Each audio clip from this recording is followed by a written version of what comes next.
So Whitney, I can't hear you.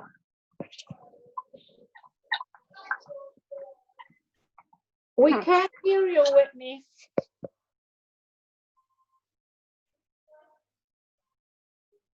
Hey, Whit, if you look down at the bottom left-hand corner, is your mute on?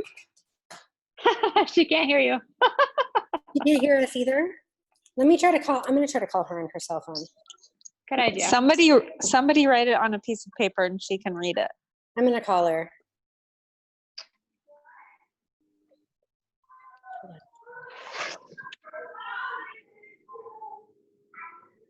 Hey, so we can't hear you.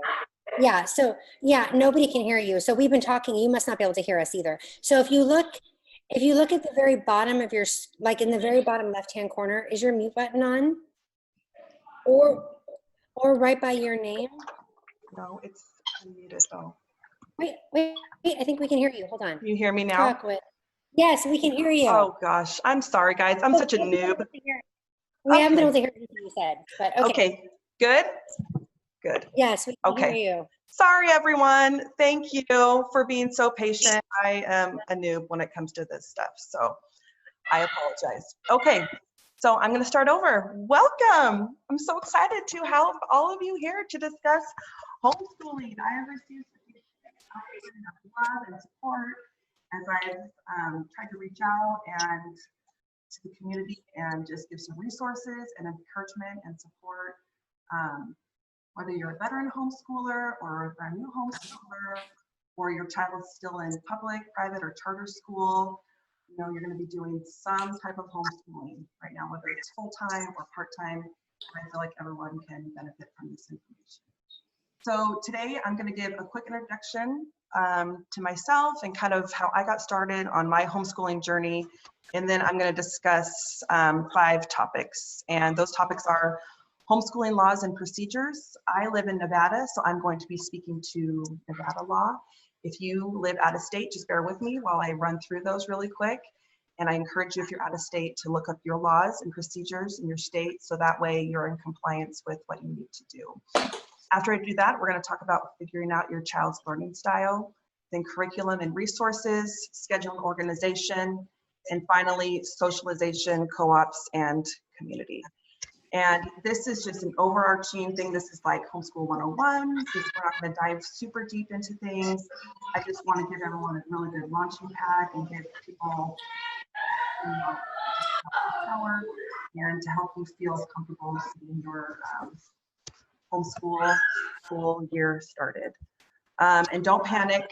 I'm going to be linking all these resources to my blog, to my social media platforms. So don't feel like you have to write all of this down.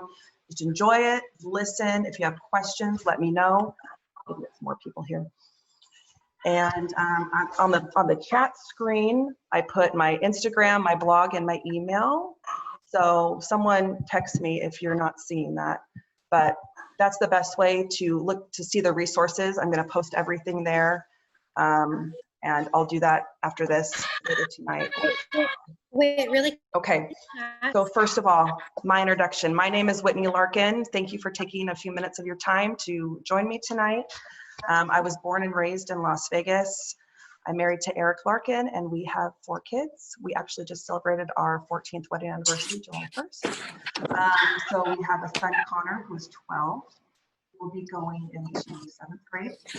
Sarah is 9, going into 4th grade. And in London are my twins. They're 7, and they will be going into 2nd grade. I received my bachelor's in English from BYU, and I have 2 minors, one in editing and one in music. I play the piano. My husband owns Nevada Pick Apart. It's a wrecking yard in town, and we live in Las Vegas. All of our family's here, and we just love it. So my homeschooling journey started about 2 years ago when my son was going into 5th grade. He was really struggling socially, emotionally, academically. We weren't quite sure what to do with him, how to help him. Do we pull him out?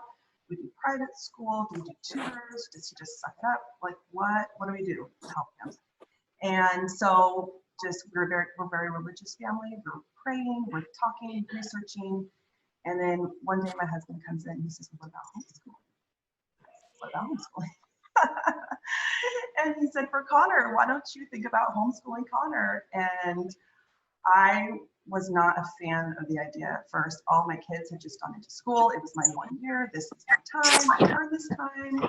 You know, I can go to the store by myself now, and I can maybe clean out a few closets and get dinner going, right, before my kids come home. And so the more I thought about it and the more we talked about it, we just realized it was the right thing to do. This was about halfway through his 5th grade year, so I didn't pull him out. So I had ample time to prepare, to research, read books, and get prepared. And so I feel like that's kind of where I have a leg up here, is I had ample time to research and prepare for this. Whereas many of you are just being thrown into this situation right now and are scrambling and wondering what to do. So we pulled him out at the end of 5th grade, and I homeschooled him for his 6th grade year, and it was just the best thing ever. He thrived. We had lots of time to spend together. Our relationship improved. He was able to learn at his own pace. He was able to learn things that he wouldn't be able to learn in school. He was able to go to robotics class, and he's able to go to work with my husband, and just things like this that just really you can't get other places. And so in the back of my mind, I was thinking, I wonder if I could do this with my other kids. I wonder if I could do this with all my kids. It was just something I was thinking about, you know. Eventually I would like to do it, right? But that's a lot of kids to be at home with. How would I do this? And then the pandemic hits, and so it's like, well, here we go. I'm going to get all my kids, and I'm going to try this now, and we'll see how it goes.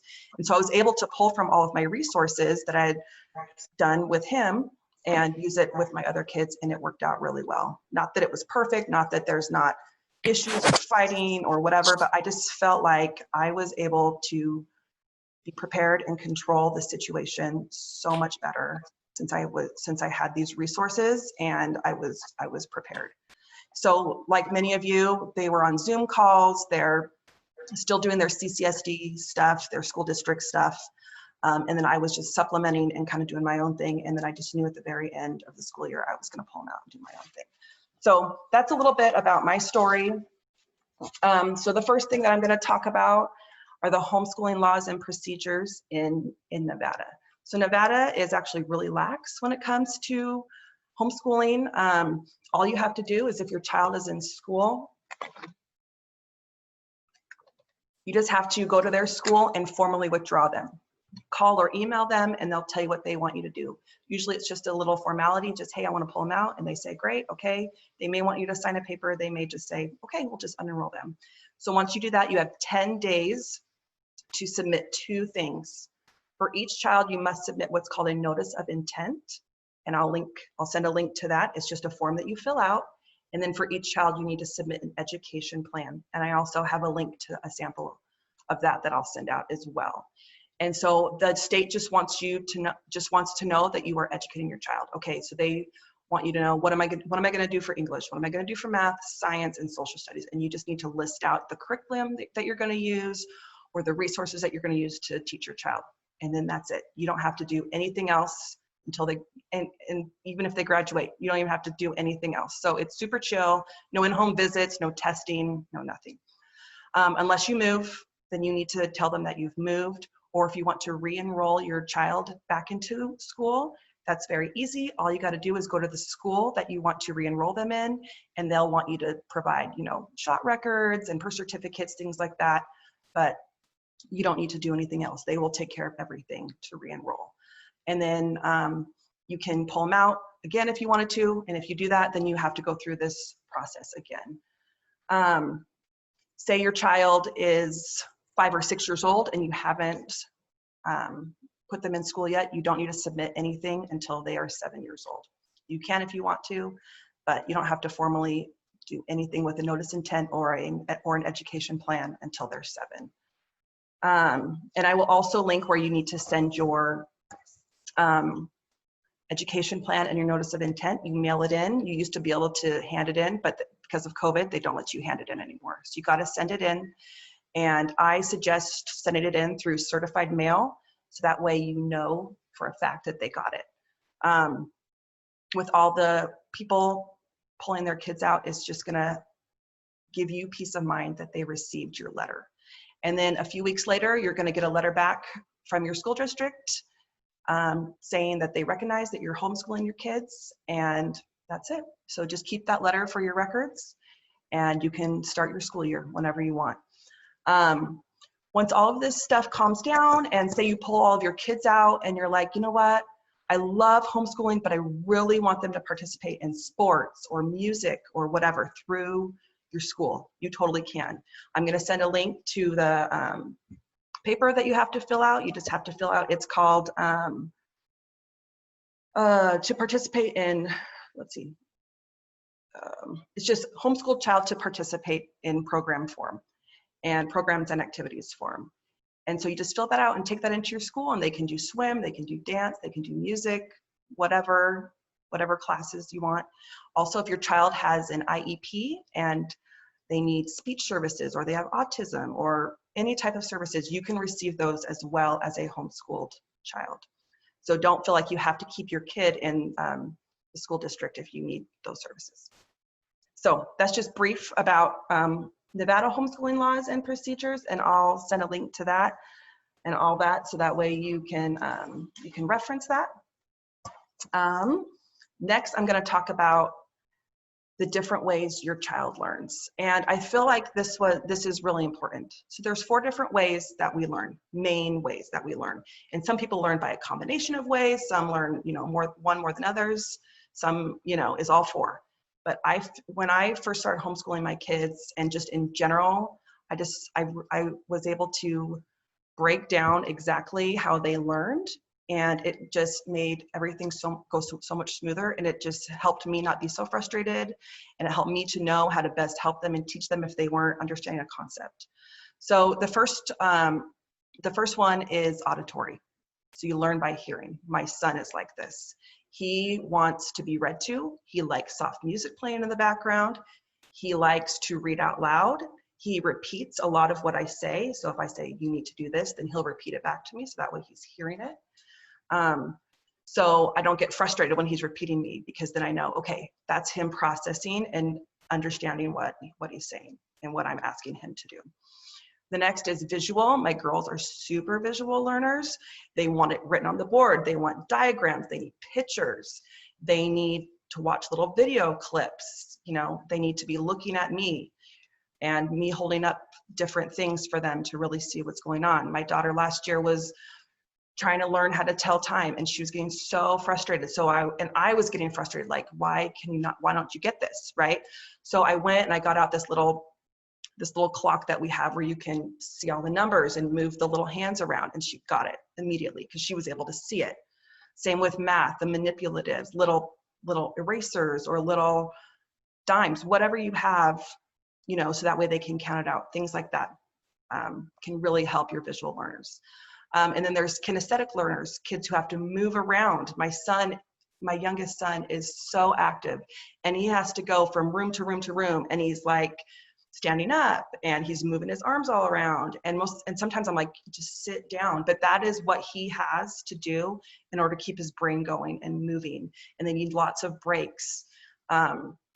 They like to act things out, like say you have, you're learning about some part of history, maybe acting something out, giving them something to do, even just playing with something in their hands. Like I give him Play-Doh or little stress balls or something just to keep him moving, because then his brain continues to move. So that's kinesthetic learner. And the last one is the most traditional, what everyone wants, is reading and writing. And that's what they try and do in school, right? They want people to sit down and read and write and learn that way. And so that's what people do in a traditional classroom, because then you can control it a little bit easier, but that's not how everybody learns. So sometimes they can and sometimes they can't. My son who is auditory also loves to write. They like to journal. He likes to journal. He likes to physically write it down, because as he's writing it, it's going into his brain. So those are the types of learners, and it's important to teach your kids in all different ways. That way their brain is computing the information in different ways, and it's integrating in all different ways. So use those and try and find out what type of learner your kid is. And if you don't know yet, if they're too little or you're not quite sure, maybe they're a combination, or just try them all. So let in another person. Okay, so Next, we're going to talk about curriculum. And like I said, I'm going to link this. I have a lot here, so I'm just going to briefly go through and kind of show you a few things of what I do and what works for my family. So I'm not an expert. This is not an extensive, exhaustive list. There are so many curriculums out there, so many great things. I know there's like veteran homeschool moms who are like, you know, probably out there saying, you know, she should have said this curriculum or that curriculum. And if that is you, please message me and let me know. So that way I can add it to our list and let all these other moms and homeschoolers know. So I'm just gonna go through by subject. So English is the first subject, and reading, writing, grammar and usage, and language arts all fall under English. So I'm just gonna go through each one quickly. And like I said, I'm gonna link all of this, so don't worry about writing all of it down or remembering everything. So teaching your child to read. If you have a little one at home and you're teaching them to read, one of my favorite books is Teach Your Child to Read in 100 Easy Lessons. You can find that on Amazon. It's a great book to help teach your kids. One that my kids loved too was Bob Books. You can find these on Amazon. I actually bought mine at Costco a few years ago, and it's just books that slowly build and progress on each other to help your child learn how to read. I've also heard really good things about Reading Horizons, and my kids really liked readingeggs.com, which is a website that has a bunch of games. It teaches through games. If your kids are still in school, then your school probably has access to that and you can get it for free. But if not, then you can get a free trial for a little bit. And then if you like it, you can buy it. And then for all ages, read to your kids every single day. Even your older ones. They're not going to want you to read to them, but if you can, read to them. And if not, audiobooks, all across the board. Audiobooks are so good. Just them listening to it, it improves their vocabulary. It improves your bond of you guys just having some good family time together. The library is such a huge resource for this, obviously, with books, and with so much of their stuff online. You can get audiobooks through the Libby or the Hoopla app for free. They host virtual story times, so you can get on there with your kids and watch those. If you don't want to go into the library right now, you can just reserve them on books online and go pick them up. I do that all the time. And it's a great thing. And they also offer summer and winter reading programs to help incentivize your kids to read. GetEpic.com is another great website. That's more for K through 5th grade. It's a great resource for your kids to watch audiobooks, and a lot of times they'll read them to them, and you can see the pictures, and it's just really interactive and great. One resource that I use all the time, especially over the summer, is called readworks.org, and it's K through 12. And what you do is you go on, and it's completely free, which is really great. And they just have a ton of articles on there, just short little articles that the kids read just based on their grade. And they go through and answer multiple choice questions. And a lot of times they have a place for them to write. So it's helping with their reading comprehension. It's also helping them with writing. And it's super short. And it's just something really good for them to do every day. That's what I have my kids do a lot in the summer to help keep them up on that. Something else that I do during the school year is I'll print out like 4 or 5 of them, and I'll just keep them for the week. So that way they just have them for the week. You can also do it online. I prefer for my kids to not be online and do it, because then they always wander somewhere else. So you can print it off and do it that way as well. And then The Good and the Beautiful, Sunlight, and Ambleside have great book lists based on grade. So you can jump on there, and they're good, clean books for your kids to read. Writing, I use Building Writers. Let me see if I can find it, of course. If you heard Handwriting Without Tears, this is kind of the companion to that. And this is K through 5th grade, Building Writers. And it's a great resource that I love. They just slowly build you from, they talk about, okay, they're talking about emotions and feelings here. How do things make you feel? How to write dialogue. I mean, it just goes through, and then it just gives just little prompts, little chunks, bit by bit, and it works really well. So it's not overwhelming for your kids. and they can feel successful.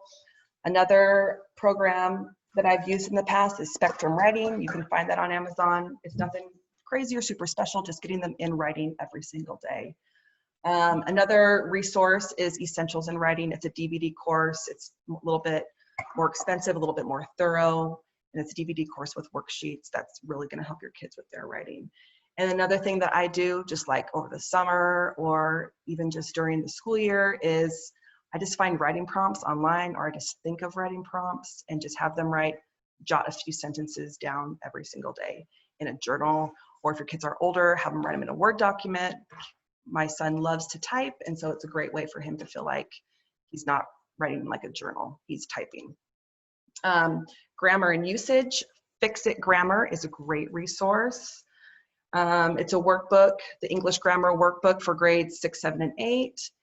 And then education.com has great worksheets that you can download for free. Spelling, all about spelling, word ladders, that's what I use on Amazon. It's sitting in my Amazon cart, so it hasn't come to me yet, but it just builds concepts on each other as ladders. It just builds as it goes along. And another one that is more in depth is called IEW Phonetic Zoo.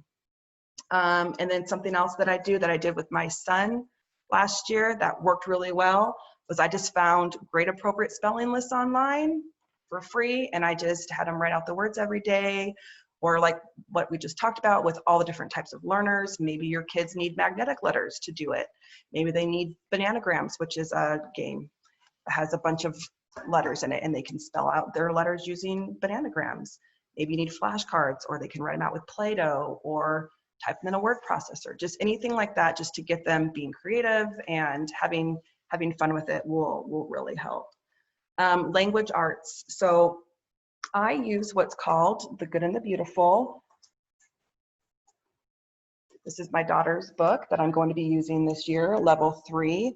She is going into 4th grade, but she's not quite at that level yet. So she's going to be starting out here. If you go onto their website, they'll give you a placement test to see where your kids are at and to start them in the appropriate areas. And they have workbooks from preschool all the way through beginning high school. And what I love about it is it's an all-in-one course that talks about geography, reading, writing, art history, poetry, grammar and usage, spelling. It literally has everything. It's all in one. So that, for me as a busy mom, and I don't have to, sometimes I do go to these other resources if my kids really struggle. My kids are so terrible at spelling. So I am going to go and I'm going to do this extra spelling, or maybe your kid's really bad at grammar, go in and get these extra grammar things. But at least as long as I get this done and my kids get this done, I know that all of it is covered. And what's so great about this is what's called an open and go curriculum. So you literally open it up and it says, read to the child. And you read what it says, you help them through it, and then it has like an independent work area where they do it on their own. And if you need to help them, you can help them. So that's my little plug for The Good and the Beautiful. I'll go more in depth into this probably in a blog post or something else where I can show you better pictures and a little bit more in depth with that. But what's great about that is it comes as an all-inclusive unit. So I received this book. I received, let me get out the other ones. All the supplementary resources that go with it. So all the little things they need to read are in this reader, and then it also comes with a poetry book. And then I also have a parent book that gives me all the answers, which is great. Another really great curriculum to use is Sunlight, sunlight.com, S-O-N, sunlight.com for language arts. And it's similar. It offers different language arts programs that focus on reading, writing, grammar, and math. Okay, that's it for English. I know that was really extensive. So next I'm going to move on to math. What my kids use is what's called Kumon. And I outsource my math because I am terrible at math. Like I said before, I graduated with a bachelor's in English. And so math is not my strong suit at all. So as a family, we made the decision to invest in a tutoring service where my kids go in there once a week for half an hour, and they are tutored by this company called Kumon. probably seen this. And they go in and they tutor them once a week, and then they receive these little packets where they do a little packet every single day. And so I have the answer book so I can help them, but they are tutored on that. And so I don't have to worry about it. And if they get stuck, there's always people who are available on Zoom, or I can call them, or we can go in for extra help or whatever. And they're open right now, even though with the whole COVID thing, they're just going in once a week. They used to go in twice a week. They just go in once a week. And that has been something that's really worked for our family. Another resource that is excellent, I've tried it out with my son and he loves it, and I have heard great things about this, is teaching textbooks, teachingtextbooks.com. And so you go on there, it starts at 3rd grade math, and you go on, and it's the first 15 lessons are free, so you can go on and see if you like it before you commit to buying it, but it's really not that expensive from what I remember. And they offer discounts for families and for multiple children. So if you like it and you want all your kids on there, then you can do it. So you go on there and it's just a little video lesson, and then they have quizzes, and then at the end of each unit they have a test, and all the concepts build on each other, and they review and go back and forth. And so I've just heard people just really loving it, and it's just simple and easy and not that expensive. So that's a great resource to do. The Good and the Beautiful does offer a math course, but it's for younger grades. It's for preschool through 3rd grade, and it's extremely hands-on, lots of manipulatives and colors, and just really, really good for the littles. So I've heard really, really great things about that. Another website that's really good is mathseeds.com. It's the companion to Reading Eggs.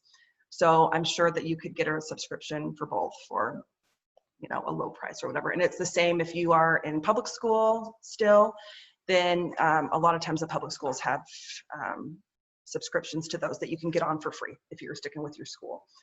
Education.com, again, has great resources, I use things on there for just to supplement if my kid's not getting something. And that education.com is really for preschool through 5th grade. But I'll get on there and just print out a little worksheet if they're not getting something, and we'll just need to work on stuff. Super easy. Another great resource is Khan Academy, Khan Academy. It's completely free online course, and they're preschool through college. They offer courses in all subject areas. I put this under math, but it's in all subject areas. And if you sign in as a parent, there's even like a parent section where you can make assignments and check on your kids' progress and see how they're doing. And they offer quizzes, and what they do is they give little videos that teach your kids, and then they have quizzes and tests, and it's really, really awesome, and it's completely free.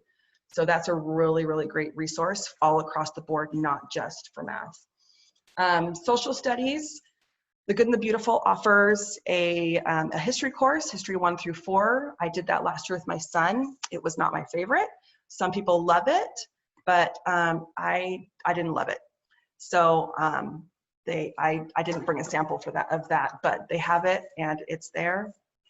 So that's a good one. What I'm using this year and what I used last year for my son is called Knotgrass, and it's this couple's last name is Knotgrass, and they offer you can find them on Amazon. If you go on Amazon and type in Knotgrass, so many things are going to pop up. They offer courses in American history, world history, civics and government, and it's all ages and all grades. So for my younger kids, I'm going to use what's called My Star-Spangled History, and that's going to go over American history with them, and it's for elementary kids. For my son who's in middle school, I'm going to do a curriculum called Uncle Sam and You. Since it's an election year, we're going to learn about civics and government. And they also have high school courses, and they have everything in between, from your young all the way up to your high school kids. And it's super hands-on, again, for all your different types of learners. They have activity workbooks, they have poetry, they have hands-on activities, they have little audio things you can listen to, so you're engaging all the senses with all of your kids. It's really, really great. And it is Christian-based. So, and that's the same with The Good and the Beautiful. I should mention that it is Christian-based, which means they do talk a little bit about God, and they do talk about, good moral character, which I love. I think that's great. But If you don't want that, then that's okay too. Another one is Story of the World. It's a series by Susan Wise Bauer. She's from thewelltrainedmind.com, all ages and grades. And My Father's World is for all ages and grades. And these are all Christian-based curriculums. Okay, we're almost done. We're going to do science, and then I'm going to talk about entire curriculum, and then we'll be done with this section. Science, I am using the Good and the Beautiful for science as well. What they do is what's called unit studies. And so we are going to start off with mammals this year, and then we're going to do space science, and we're going to do marine biology, and maybe one more if we get to it. But they break it down into to these different sections, and if you can see, it says for grades K through 8. And so they break it down. You teach the lesson. It's the same thing as I said before. It literally says read to the children, and you read to them. It's open and go. So you don't really have to do much prep. And then you can just teach them what they need to learn. And then if need be, it breaks it down into ages and grades. So if they think that, you know, your older kids need to be doing more in-depth things, they'll do that. And then they'll give your younger kids easier worksheets, things like that, which is really nice. So you can teach them all at the same time. And then if they need to do supplemental activities, then it's based on their grade, and you don't have to worry about that. And it also came with these really fun books that we're going to read to just help supplement. So that's what we do for science. Some other great resources for science, again, Khan Academy, education.com, and Apologia has really, really great resources.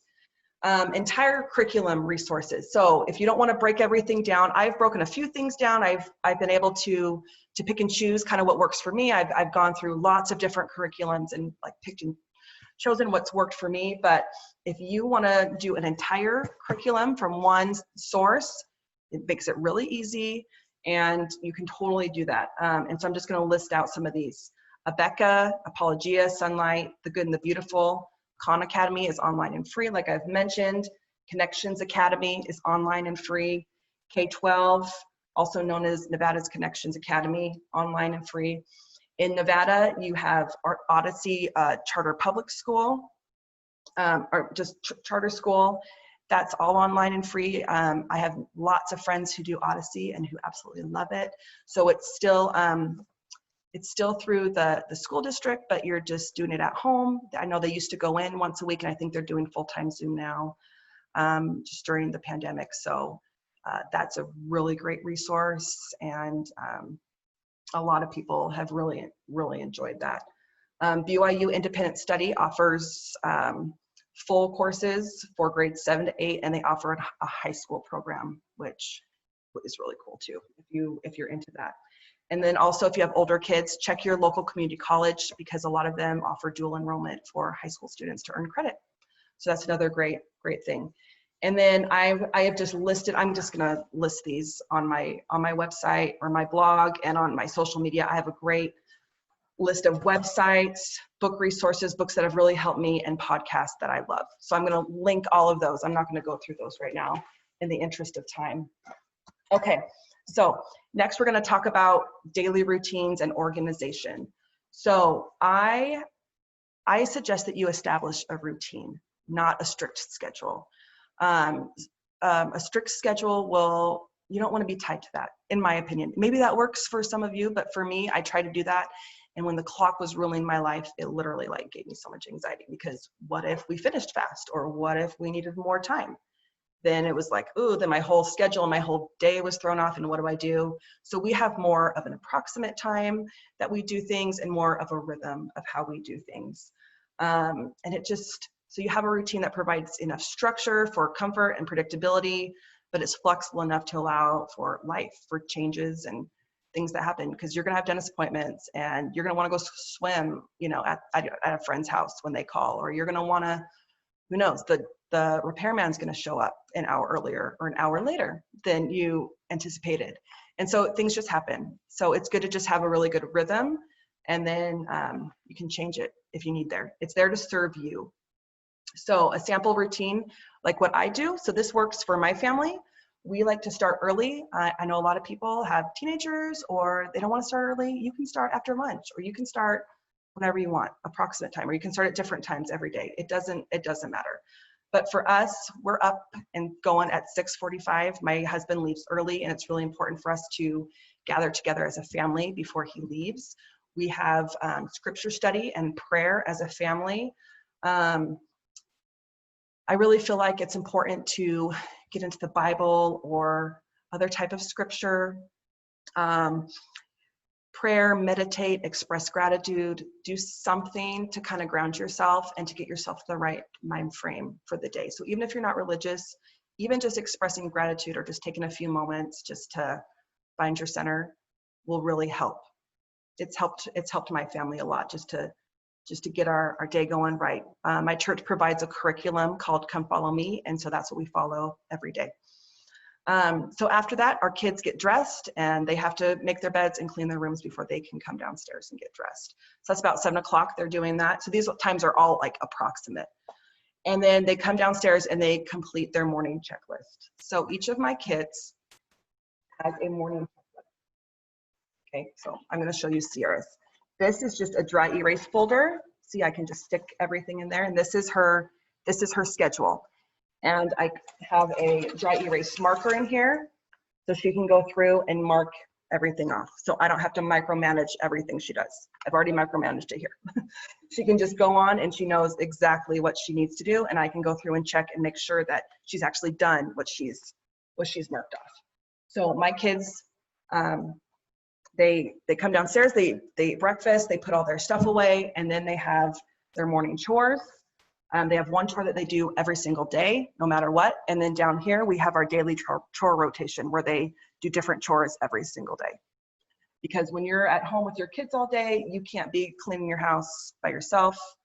You got to get these kids involved and helping, or else you're just going to go crazy. So, so this has actually worked out really well for us, and they've actually done really well. So they do that, and then once they get those done, that's about 8 o'clock. So it's like an hour, right, of them getting dressed, getting ready, eating, all that stuff. And then about 8 o'clock, we have what's called morning mom time.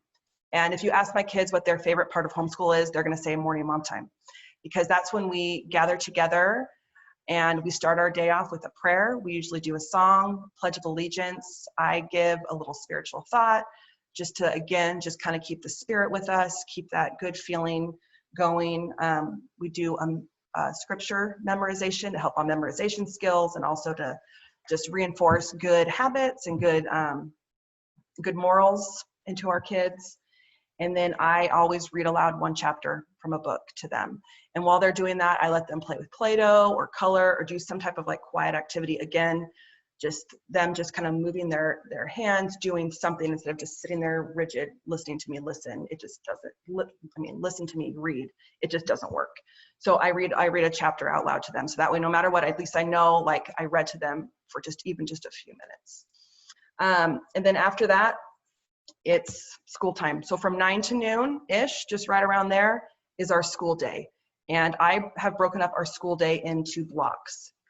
If you have several kids, this is how I organize my day. This is how I do it for my 4 kids, because that's a question that I get a lot. How do you teach multiple children at the same time, right?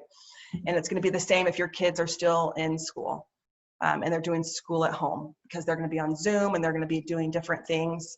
Like, how do I handle that? So what I do is I break up our day into our morning time into 3 blocks. Again, on this sheet, each kid has their morning work, and it lists out things that they can do on their own.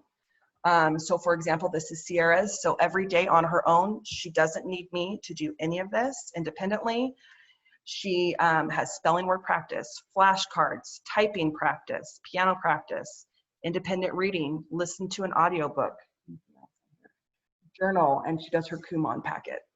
And she does that all without me. Okay, so each kid has their morning work that they can do independently on their own without me. So during that first block, I sit down with Easton and London, my twins, and I go through language arts, reading and writing with them. And the other 2 work on their independent list. I put them in separate rooms so they don't fight and they don't talk to each other. They just can do their own thing. If they need me, they come and get me, but for the most part, they're just going to do their own thing. And if they have a question, we can talk about that during their block. So I sit down and I work with them until we're done. We go through that language arts book, we go through the building writers book, and I have them read out loud to me. Sometimes I don't always have them read out loud to me. If it's taken a long time, I'll wait for a little bit, and that's the beauty of having older kids, is they can help you and they can read out loud to him during Sierra's block. So once they're done with their block, Connor and Sierra are working through their independent work. I work with Easton and London on their stuff. Once they are finished, we switch kids. Easton and London work on their independent work that they don't need me for, and they're sitting with Connor doing that, and he's helping them if they need help. And I'm sitting with Sierra working with her through her writing, language arts, and reading. And if she has questions with her math, with her Kumon, we can talk about it then. We can go over the answer book and see, if we can work through it. And then if not, we can figure that out later with her Kumon tutors. But we work on everything together, and that is her time. Connor's helping the older kids. Once I'm finished with her, and there's no time on this, it's just whenever they're done. And sometimes they're done super fast and we can rotate really fast, and sometimes it takes them a long time. So it doesn't matter. It's just all part of the rhythm. Just whatever they need for that day is what we work on. And then the third block, once I'm done with Sierra, I work with Connor. He's older, and so he doesn't need me as much to work with him. With the Good and the Beautiful books, they really emphasize independent learning. And so I might help him every once in a while, but it really just is self-directed, and he can read and do it on his own, and I check his work. And if he needs it, then we work on stuff together. So that block is relatively short. And something that Connor loves to do, like I mentioned before, is read together. So we'll read together during that time. And then we have lunch and recess. We go out, we have a picnic at the park, we move our bodies, we have a family bark ride, whatever. And then after that, so if nothing else, at least I know, if we don't get anything done that for the rest of the day, at least I know that I got the main things done: reading, writing, and arithmetic in the morning. At least those are done. And if something else happens, if we have meltdowns, if they're just not having it anymore, whatever, at least I know I got those things done, and the rest of it will happen eventually. So in the afternoon, after lunch, what I like to do around 1 o'clock or whenever you finish lunch, we have what I call group block, where they all learn together. I teach science and history as a group. And like I showed you with that book, I can teach all grades up K through 8 in that book, which is just really, really fabulous for me. And so we do that together. On Monday and Wednesday, we do science, and then on Tuesday and Thursday, we do history. You don't have to do every subject every single day. And then after that, we do extracurricular activity. We do art, we do music, we do cooking, cleaning, volunteering, whatever. It's like our life skills extracurricular block, which is really, really neat, because you can kind of teach your kids what you want them to learn, and you can teach them just some skills that will really help them in life that maybe they won't learn at school. And then after that, we're done for the day. Friday is our fun day, and we do piano lessons on Friday mornings. And while the kids, and I have a teacher who comes to my house, and while they're doing their piano lessons, the kids each do their Kumon packets, their math, and then we do spelling tests at the same time.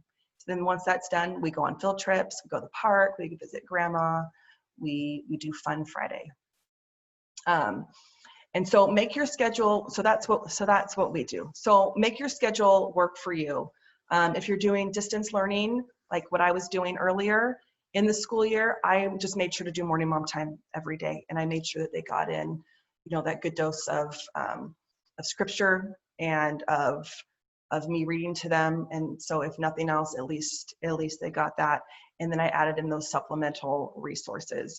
And sometimes I would try and do some of these extra things, and it was just overkill for them. And so they didn't want to, they were like, we've already done, too much schoolwork or whatever. And so it was like, okay, like I totally get it. But they don't have that excuse anymore. So we're all just going to do it together.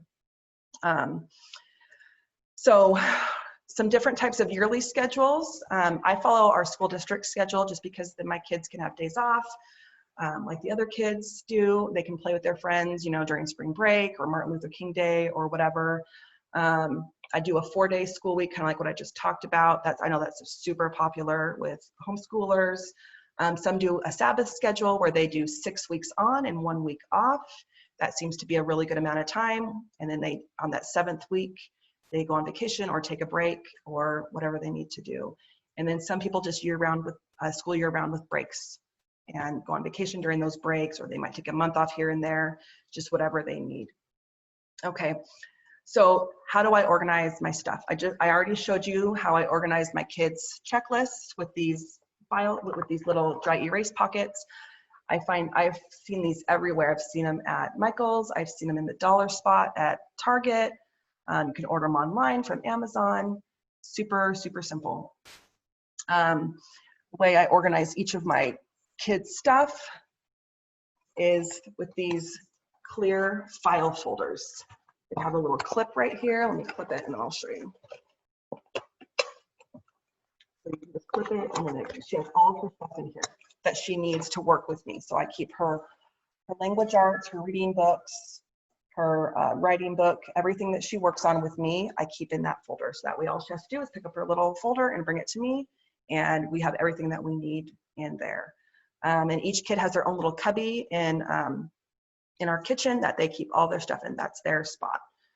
And I don't have a homeschool room. I homeschool at my table. I know a lot of people have started out with homeschool rooms and then they usually ditch it because everyone just wants to gather around the table. It's just a really good meeting spot. And so I would just encourage you to do that. And if a homeschool room works for you, great, but don't feel bad if you move to the kitchen table, because that seems to be the trend from what I've read. The way I prep for the week is I would pick a day. I have Friday as my prep day because that's like our fun day, and I can just kind of do it in the afternoon when they're just like swimming or playing or doing whatever they're doing in the afternoons.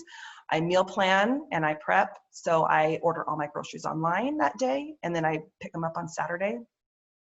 I gather and buy all the materials I need for that week if I need to buy any materials. But I usually just gather everything I need and I put them in these folders. So everything that each child needs for their morning work, I put all of their packets in here, all of their flashcards, everything is in here, all in order. So that way all they have to do in the morning when it's time for them to do their independent morning work, they just go and they pick their little packet, they go sit down and they can work through it. So everything's in there. So I make copies, I tear things out of books, I do whatever I need to have 4 days worth of work inside of this folder. And I also do the same with this. If I have books that they're going through, I go through and I just briefly go through each lesson, 4 lessons, see if there's any materials, anything I need to gather, anything I need, and then I put it in there and I have everything all ready to go. And maybe it takes me an hour or two, not too long, but if I do that, it might seem like a lot, but if I do that, then my week is so smooth and my kids know exactly where their stuff is. They're not whining at me, where's this, where's that? No, it is all right here, and it just makes my life so much easier. So I would definitely suggest something like that. That's worked really, really well for me, but figuring out some type of organizational system, so that way you just have a day or two of prep and you know exactly what you're eating for dinner that night. You have all the groceries in the fridge. You know exactly what your child needs to be doing each day of the week. And I know the teachers have been really good about sending this out through the school districts too, about sending out a schedule of what they need to do during the week. So you can kind of plan that way too, if your kids are just doing school at home through their school. Okay, lastly, we're going to talk about socialization, co-ops, and community. So I get the socialization question all the time, right? How do you socialize your kids if you're homeschooling? And honestly, that was one of my big questions too when I was a homeschooler, when I started homeschooling my son. And I just thought, man, how am I going to make sure that he gets the socialization that he needs? And it's just so funny because now I'm just like, oh my gosh, this kid is just like all over the place. He's always talking to people and different types of people, and I don't have to worry about that. And so homeschool is largely about relationships. It's largely about building relationships with your kids and your family. And so definitely start there. Definitely start. It's a whole paradigm shift, right? Having your kids at home. Because when they're home during the summer, you're like, okay, you know, I can endure this and I can send my kids to school, right? As horrible as that sounds, I can send my kids to school in the fall and then I'll have my break, or then I'll get rid of them or whatever. No, your kids are home. And so you got to kind of have that shift of, I'm so grateful I get to have them home, or I'm so grateful I get to have like this time with them, even though you want to kill them sometimes, even though they're going to fight. Of course, all of that is going to happen. But if you just come from a place of gratitude and just, you know what, I'm just going to make most of this and we're just going to have great family time. I know a lot of people have talked about that just with the whole pandemic thing and quarantine and people being home. I just think you try and take as advantage of that as you can. Schedule play dates, run errands together, visit family. You're going to be traveling. You're going to be going to the park and museums and all sorts of things. And you're going to meet all different types of people. And your kids are going to be talking and socializing with lots of people. And just make it a priority. Just get out there and just meet up with people. And if you're social, your kids are going to be social because you're going to be hanging out with friends and family, and they're going to get to be around lots of different people, which is really good. Another thing I would suggest would be to join or create a co-op or a micro school. That's a word that's been kind of thrown around lately, is micro school. So a co-op, so first of all, a co-op is a group of like-minded parents or homeschoolers who get together once or twice a week, and they each take turns teaching your kids. And so that is really neat. And we have joined a co-op group that we have just loved, and that has just been like the highlight of our week is just being involved in that. And you're invested because you're teaching your kids, and other parents are teaching your kids, and so everyone's in it together. And then a lot of times they meet a second day of the week where they do field trips, they do holiday parties, and just different get-togethers. We go on hikes. Yeah. So it's really fun. And then another, like I said, this word has been popping up of micro school, right? So little school. And so what I've been seeing, what a lot of parents have been doing is reaching out to their church communities or neighborhoods or friends or family or whoever, and they're organizing into these little schools where a group of parents will each take a day. So a parent A takes a day and they teach English on that day to all the kids, right? Parent B teaches on Tuesday and they teach science to all the kids. I've heard of these little micro schools hiring teachers, hiring tutors to come in and teach their kids. I think it's great. I think that's amazing. And just depending on the needs of the group, you know, maybe they split off into elementary, middle, high school, whatever, they all just teach what they can, and they do it as a group together. And that's something that has been going around a lot lately, which I think is really cool. So I would say find a tribe, find your group, reach out on Facebook, start your own. Like, we're all in this together. Everyone right now is reaching out for community and reaching out, I don't know, everyone's just struggling. And I just feel like if we all can just reach out together, that's why I'm doing this, right? I mean, just so we are all in this together and we can all help each other. And it might be time to maybe put yourself out there a little bit and say, hey, I'm going to start this. And I guarantee you say that and a bunch of people are going to jump on board and do this with you. And it'll be a great experience where you're going to be teaching and your kids are going to be fostering really great relationships and learning from people that you are choosing to be with, people who you trust and love and who can really help your children. So those are some really, really great options. Don't forget to build in time for yourself. I'm going to finish up here in just a few minutes, but build in time for yourself. Use these groups, co-ops, these micro schools. Use your family, your friends, your neighbors, and get a break, because you can't do this alone, nor should you do this alone.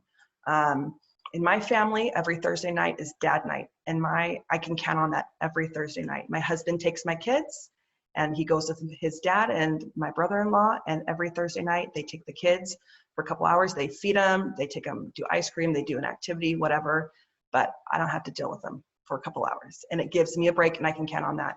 And that night, I don't do any prep, I don't do any schoolwork, I don't do anything. I usually go out to dinner by myself because I can sit for a minute and I can just breathe. So I would reach out, ask for help. It's okay. Reach out and find time for yourself, even if it's just here and there once a week. Get your husband, get your family, get your neighbors, get your friends. And a really good idea is to, swap babysitting with somebody. Maybe say, hey, I'm going to watch your kids every other week and you watch my kids on the other weeks, and we're going to trade off and we're going to watch each other's kids so we can each get a break, or just run to the store alone or go get a Diet Coke or whatever you're going to do. So that is something that I feel is super important, because otherwise you're going to get super burned out and you don't deserve that, and your family's not going to get the best of you either. And so I think that's it. So thank you so much for joining me. Like I said, I'm going to put all these resources up on my blog. I put it in the chat file right over here.